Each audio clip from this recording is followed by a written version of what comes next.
a good time. Put a smile on your face, yeah. Kimmy Kim and Elation Radio. Even brighten your day and help you through the night. Bringing you good music. Kimmy Kim and Elation Radio. And here's your host, Kimmy Kim.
Well, here we are again for another podcast. I want to thank you to our listeners for tuning into the Jadasa Live podcast. I am Cynthia Bennett, your host, and as always, I want to take a second to thank the owner of Elations Radio, Kimmy Robinson. Here on the Jadasa Live podcast, we talk about issues, stories, resources, events, and ways to eradicate abuse of all kinds in the community through education, edification, and encouragement. And before we go into the topic for tonight, I want to let our viewers know that we will have an upcoming event in July the 24th on a Saturday called the Dignity Drive, where we are asking for donations in the items of shower shoes, hand towels, face towels, shower gels, and diapers. And this is to help the community. Because of this initiative, I have had an outpouring of support from other agencies who will be out there. Fathers and sons will be out there. The diaper bank will be out there. Fit and Food will be out there. We will be having podcasts out there. ARCA, which is Assisted Recovery Centers of America, they will be out there as well with their van, where we'll be providing mental services for mental health, substance abuse. These services, everything is free. The food, the toiletries, everything is free to the community. So I want you to go to our website at Jadasa, JADASA.org, and the flyer is on the home page. And I want you to take that flyer. I want you to share it to all of your family and your friends, because these services are free and they are to the community. And we want to see you there on July the 24th. It is from 9 a.m. to 1 p.m., and we are looking for you to come out because we want to talk with you. We want to share with you. We want to connect with you. Again, so I just want to talk about an issue that's dealing with, it's kind of falling in line with even what we were talking about with the Dignity Drive. As far as reaching out to the community, public safety, how we are needing an increase in public safety as the decrease in funding for domestic violence services, for services that we provide to the community. Nonprofit organizations across the United States are receiving cuts. They are. In a lot of organizations, we're receiving cuts in federal grant funding. This funding is to help service people in need in our communities. And I'm not discrediting any other community, but I live in North County, and I know the funding and the services is great, and it is needed in the North County area. So, and whatever the grant money that our organizations receive, it is for a particular service. And so when you get that grant money, you have to make sure that the money is allocated to that service that you have applied for that grant and nothing else in order to stay in compliance. So I want our viewers to know that these cuts that they're talking about, and I'm going to give you the name of that funding, the cuts go into effect this September 30th. That's not far. And it's going to impact a lot of agencies, the ability to serve survivors, and even when there is already a shortage, not even just survivors, their families as well. All of the services that different organizations provide, they all fit together. For a victim of domestic violence, an organization may deal with that. They may also service human trafficking, child abuse, or sexual assaults in order to be protected. They need an array of services, while other agencies may provide they may provide other services. And so executive directors across the nation have programs that provide different services. Again, one agency, or there may be a few agencies in one city that may deal with intervention, housing, training, while others may deal with supervised visitations for parents, food pantry, clothing, career building, etc. But all of these services provide support for families that's experiencing domestic violence, child and sexual abuse, neglect, things that the community that's plaguing our community today. All these services are needed. It's just not one service is needed over here, but everybody does something different, but it's all for the community. And some of these cuts that the agencies are going to be facing coming year is facing a decrease in funding up to 80%. 80%, people, 80%. That's a big chunk that's geared towards a particular service. these are all sort of different pieces of the pie. So, if you take one piece out, it can leave that organization, it can leave that person, it can leave that community exposed and unprotected. Because we're already short as it is. And I'm going to give you some numbers. So, this change in federal, why does this money is changing? I'm going to tell you or give you just like a brief little history about how we receive this money and why. How did we get this money? It doesn't just come out of thin air. They don't make it just for that.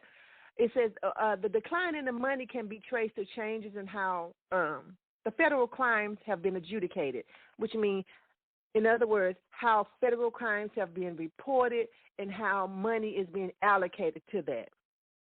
Normally, when someone creates,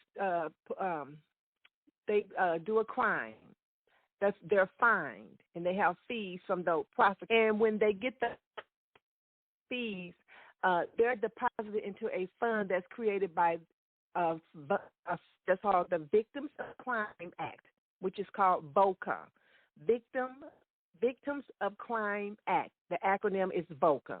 And that money is known, again, as the VOCA funds, which makes up a large proportion of the budgets for nonprofits that work with survivors of domestic violence, as well as other service providers. Because when we get that big chunk of money from VOCA, everybody that provides it and they're fined for something across the state, that money goes into that fund, and that's how the money is allocated out to different agencies to service their clients. So VOCA funding represents between 30 to 70% of the budget for most domestic violence services, most service providers. That is really significant. That is a significant number, and that is a significant budget across the board. If that's 70% of the budget, that means take $1,000 or 1,000 people. 700 people is going to be affected by that. 70%. That could shut some doors. That's why we have problems now with agencies in the community, because we don't have that funding. And funding cuts will hurt crime victims. It does. Why the decrease in funding? According to a policy specialist at the National Network to End Domestic Violence, it does hurt. Instead of setting cases, what they're doing now, and it's probably because of COVID, I don't know what it's because of, I didn't get further in that research, but instead of setting cases through to traditional trials, and it probably is because of COVID, because a lot of people were still not going into courts, they still are not allowing you to come in because of COVID and the pandemic and all of that nature. So instead of setting cases through traditional trials, many federal cases have been settled as deferred or non-prosecution agreements.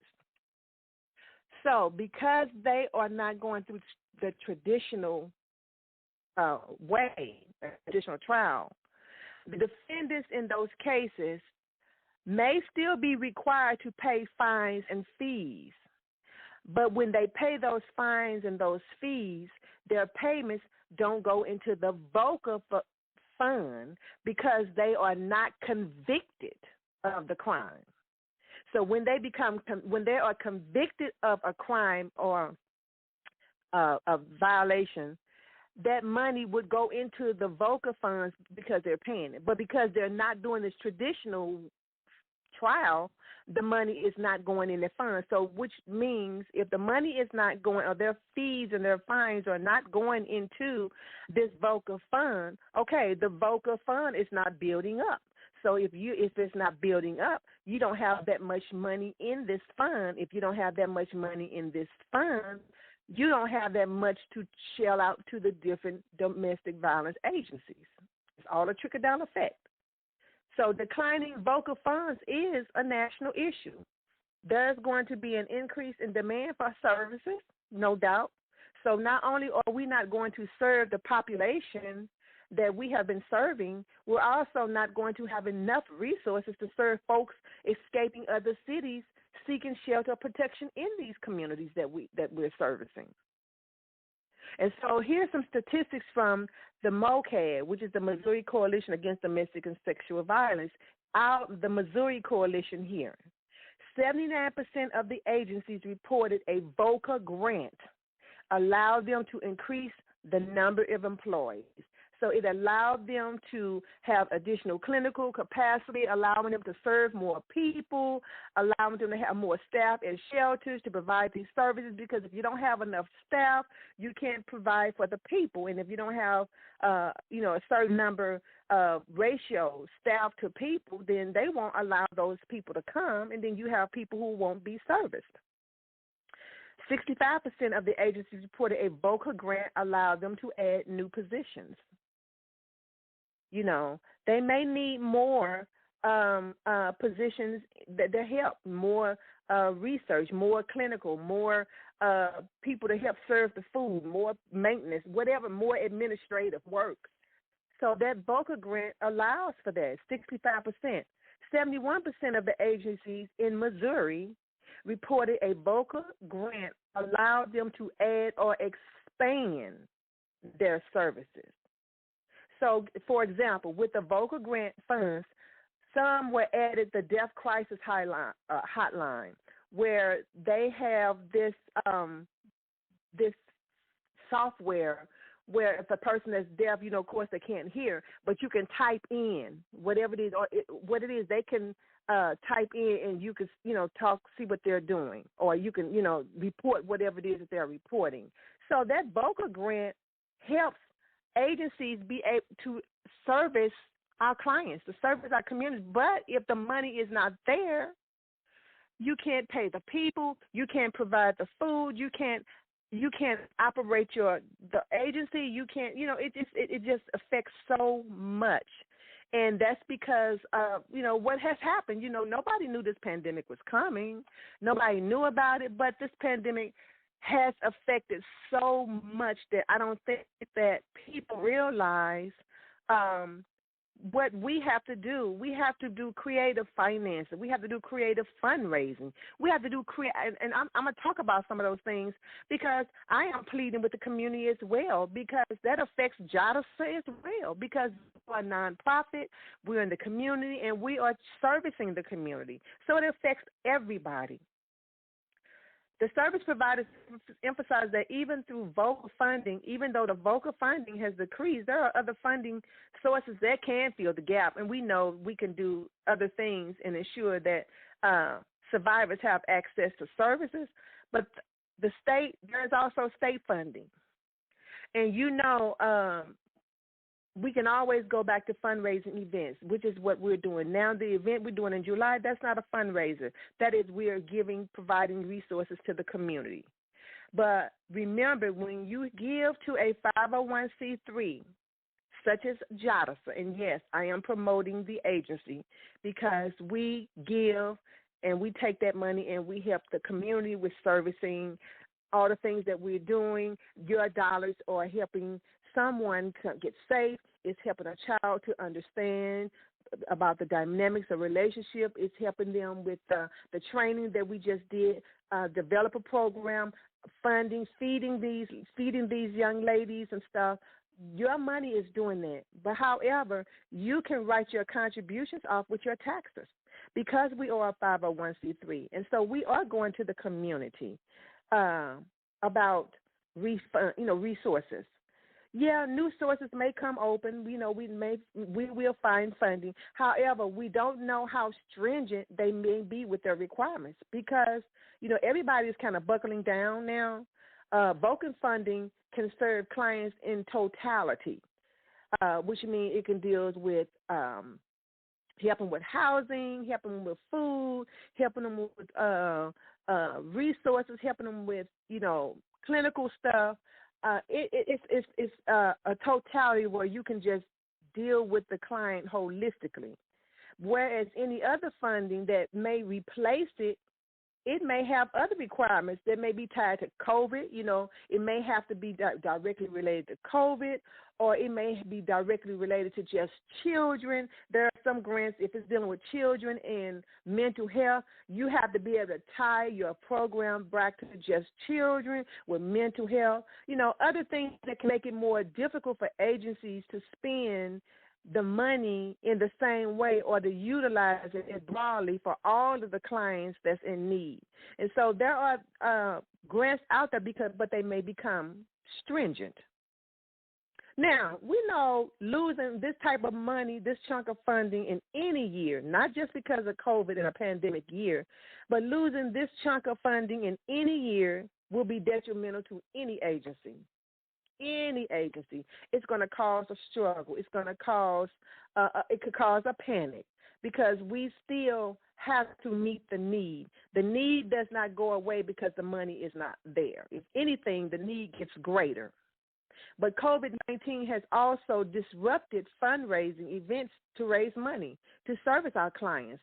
And yes, we know we can do online events, and we have done, but you raise more money with live events because people are there to hear. They're there to share. They're there to be in the, to feel the energy and to talk with survivors and stuff. It's just better. And so in addition to disrupting funding, the coronavirus pandemic has led more people to need these services even more. We started seeing an increase in demand for services of human trafficking survivors.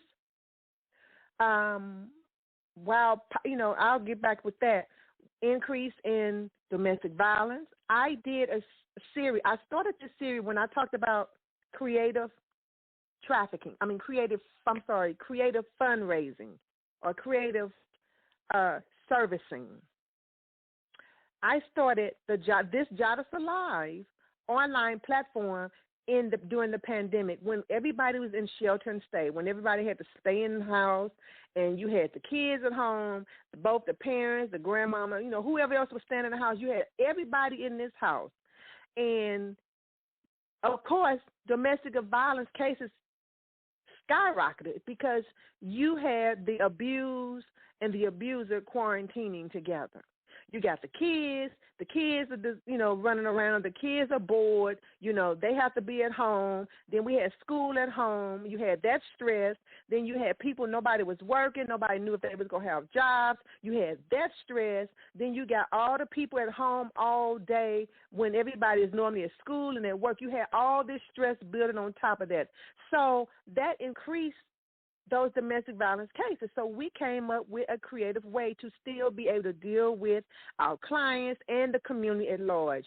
We talked about quarantine with abuse. We talked about how you can, things you can safe-proof the home, be safety, escape plans, who you can share and talk with, buzzwords. We got all of it on our website. I don't want to say it over the airwaves, but go to our website, jadasa.org, and you will see at the bottom where it says quarantine with abuse. It talks about all these different nuggets that help you to be safe while you're quarantining, or how to leave properly and safe, because, it's not how you leave, it's not when you leave, it's how you leave.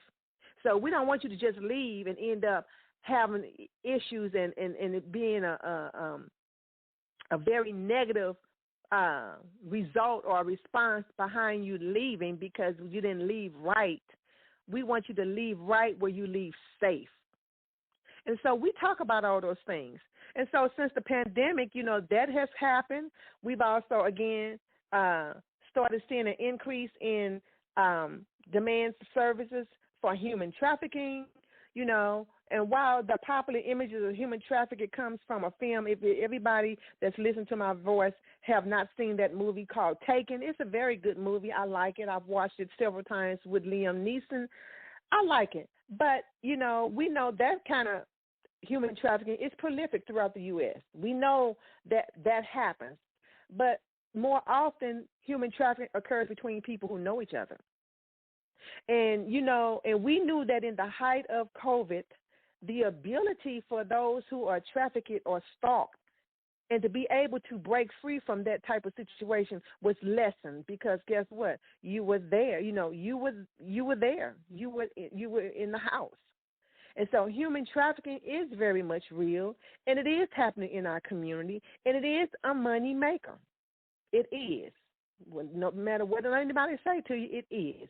Human trafficking is one of the fastest growing illegal trades, right after illegal gun sales and drugs. But it's increasing because why? With a gun, you can only sell a gun once, or maybe twice if you re-steal it or something. You can only sell drugs once because once it's consumed, you can't sell that drug. But you can sell a human being time and time again as long as that human is still alive. That's what makes it a booming, illegal trade. And a lot of people in high positions are in there. I'm not, trying to point fingers, but it is what it is. Now, while everybody was at home sheltering in place, this illegal activity was not taking place. Why? Because everybody was at home. So now, if you notice, there's an increase in human trafficking. People are missing and just folks trying to snatch people off the street. If you listen to some of these stories, they are trying to make up lost revenue, if you will. Just like the local mom and pop store, just like the big business, just like the nonprofits. When everybody was sheltered in place, money was not moving. Money was not being generated. There was no sales going on. There was none of that. And that's the same with human trafficking. So organizations started spiking these crisis-oriented services, including calls where people were in need of shelter during the pandemic.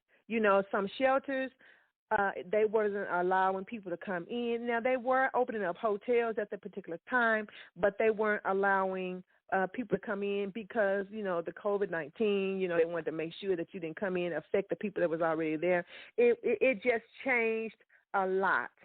But now we're seeing an increase across the states with these programs, all of these programs. And with these programs, with this increase, these services, these increase in because we had to stay in shelter in place, because we had to deal with all this stuff. COVID has brought many survivors back to trauma that they thought they had overcome. It has. They have been re-traumatized.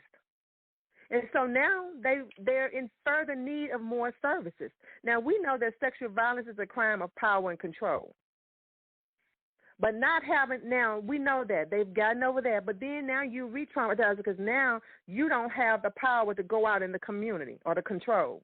You don't have the freedom to move around because it's been restricted. All of these things have caused individuals to be re-triggered, and now, therefore, they require more counseling services.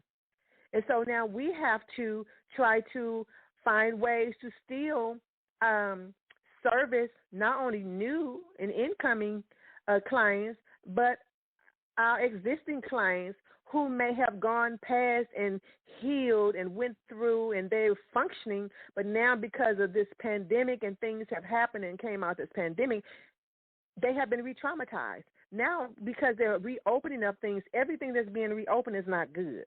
I just want you to think because the community and because of society is reopening does not mean it's a positive thing across the board.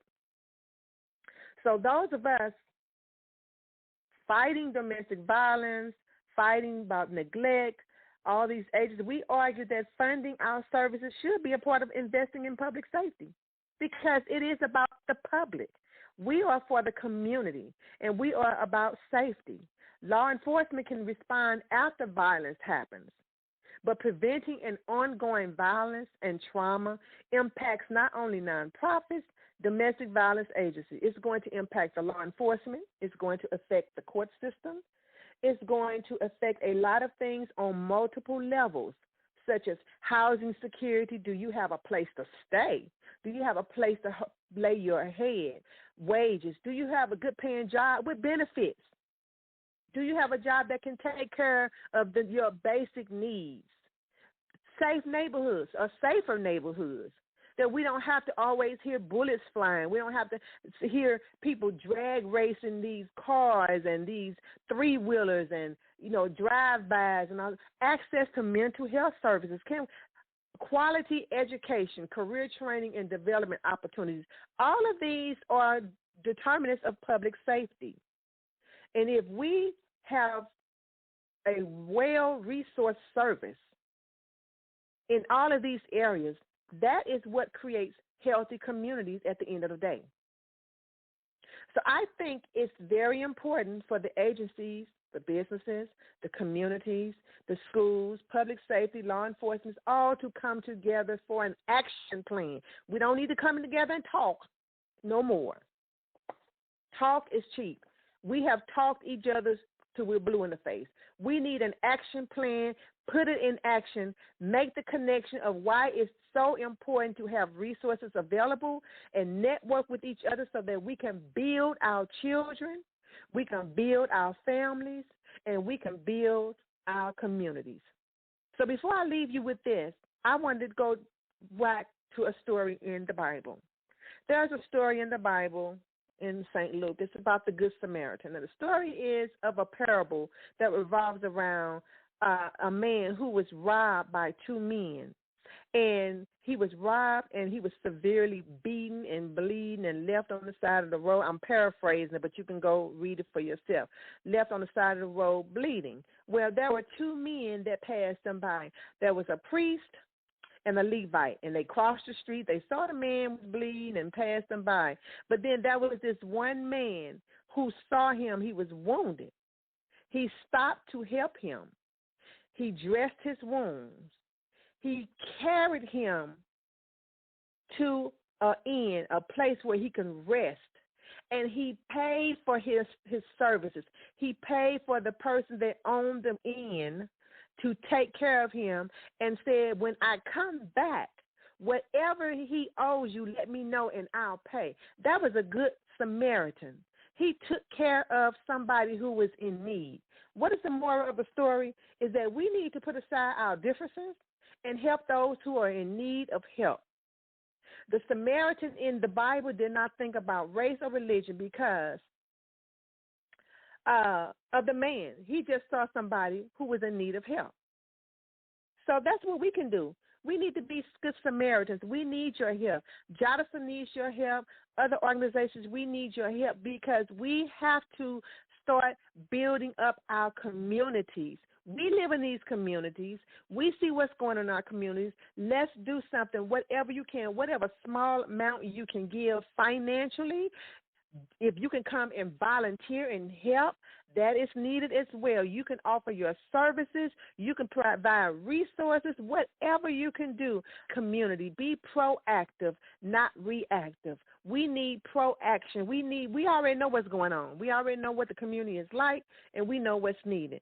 So what are the ways you can do to be a good Samaritan? You can create hygiene bags and give them out to homeless people when you see them on the side of the street.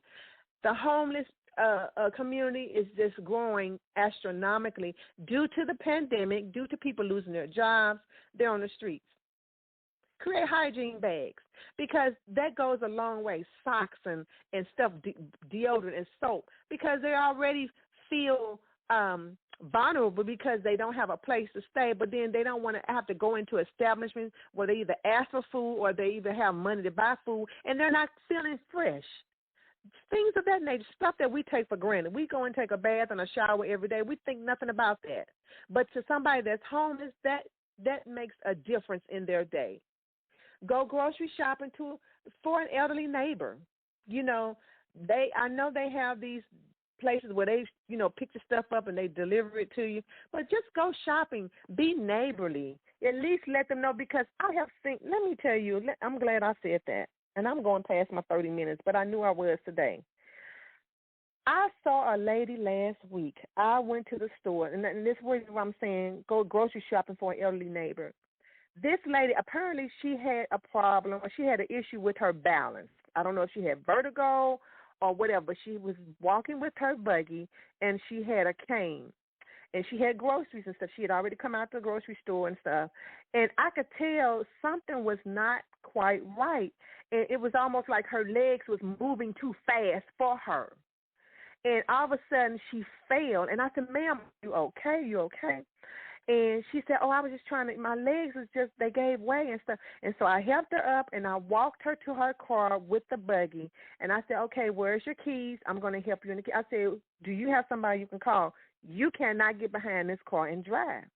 And so by that time she got to the car, she had fell again. So she stayed on the ground. She said, well, let me just sit here and rest. I said, okay. There's some other ladies that saw it and they came to help. So we were just talking and stuff, and I said, ma'am, is there somebody you can call? I said, let's get you in your car. So other ladies helped me. We put her groceries in the car, and we opened the driver's side because she said she was going to call her niece and her grandson or somebody. And so we helped her in the car. She was in a truck, and we said, okay, turn the air on. You're waiting. It's hot out here. I said, we're going to wait with you. And so it was 3 or 4 of us ladies there. Now, this lady, I'm pretty sure she had to be in her late 60s, 70s, or whatever. And I said, okay, well, since you all are waiting for the grandson and the niece or whatever, granddaughter, I'm going to run in and get the items that I was running to get because I had the grandkids at home and stuff, whatever, and my husband. So when I came out, the truck was gone, and I asked the lady, oh, okay, they came and got us. So, and the lady was so upset. She said, oh, my God, they got out the car and cussed this grandmother out, talking about what she was doing, why I told you I was going to do it tomorrow, why you out here, what the F, and all that stuff. I was like, what? The lady was so upset. I said, that's probably why she didn't want to call him in the first place, because she knew that this is the response she was going to get. And it was just so heart-wrenching to hear that, because if I had known that this woman was going to encounter, I would have just said, ma'am, can I just take you home or something? So I said that to say, go grocery shopping for elderly people, because you don't know what their ailments are. Somebody should have went grocery shopping for her. So that story just stuck out with me because it just happened, and I was really upset about it because I just hated that it ended that way. It ended that way because I'm pretty sure it did not end like that in the car. It probably was at home. Another way, stand up against bullying. That goes for women, men, children.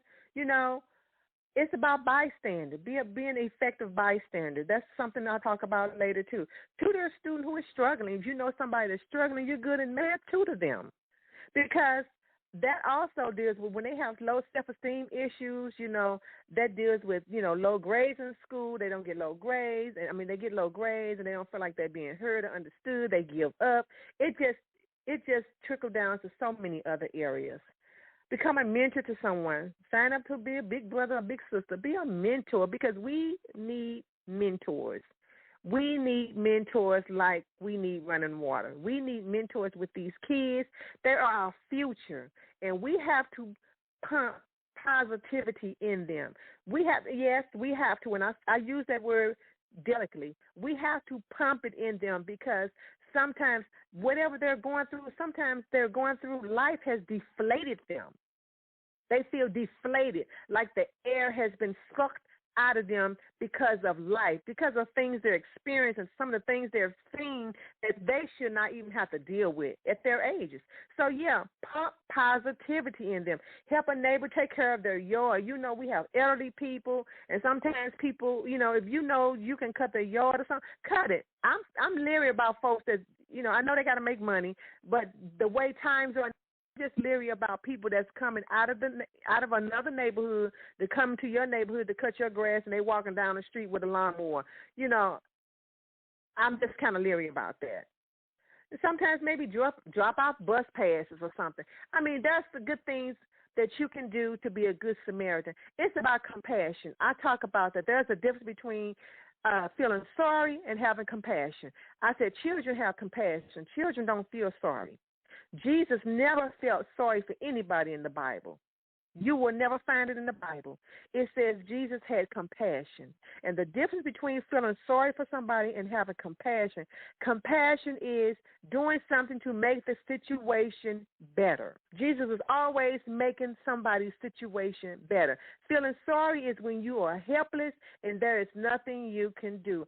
Children always, if you notice when you're upset, you're hurt, you're crying, you're down, and you have a little baby or a toddler next to you, they are trying to give you a hug. They try to, what's the matter? Whatever it is, they are showing compassion because what they're trying to do is make the situation better. And so I just wanted to talk about that today, about the community. It's about the community and public safety. Public safety, we need to increase it. We can be a part of it. We can't just leave it up to law enforcement. There are so many other things that goes into public safety. And so that is one of the things we are doing on the Jadasa Live platform as far as the issues, the stories, the resources, the events, and the ways to eradicate abuse. And so we wanted to talk about that today. Again, please go to our website, jadasa.org, see our upcoming event. We're asking you to provide resources, funds. We're asking you to volunteer to help if you want to assist those in need, to help us help the community. And so I want you always to remember that it is Jadasa 24/7, 365 days, all day, every day. And with that being said, I want you to be safe, I want you to be well, and I want you to be whole. Good night.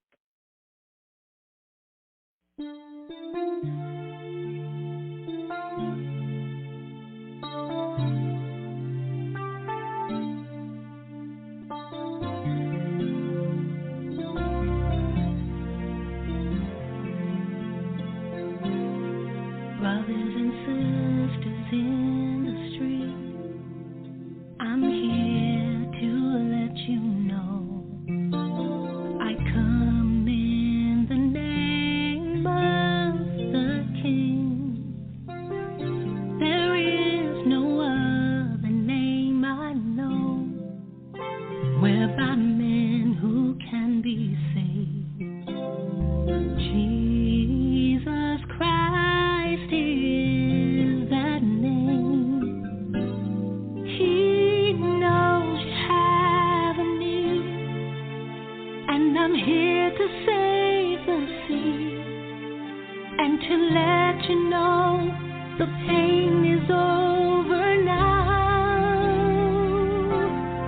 God heard your cry, and He sent us into the world to gather up His sheep who were lost. He heard your cry, and He sent us, that no more on the ground you have to sleep. Jesus heard your heart crying from the street. I know just what you're going through. You've been made some promises by a God who did not keep their word. Well, I guarantee He'll never leave you, and I know He'll never forsake you. You can depend on every word He says. If He closes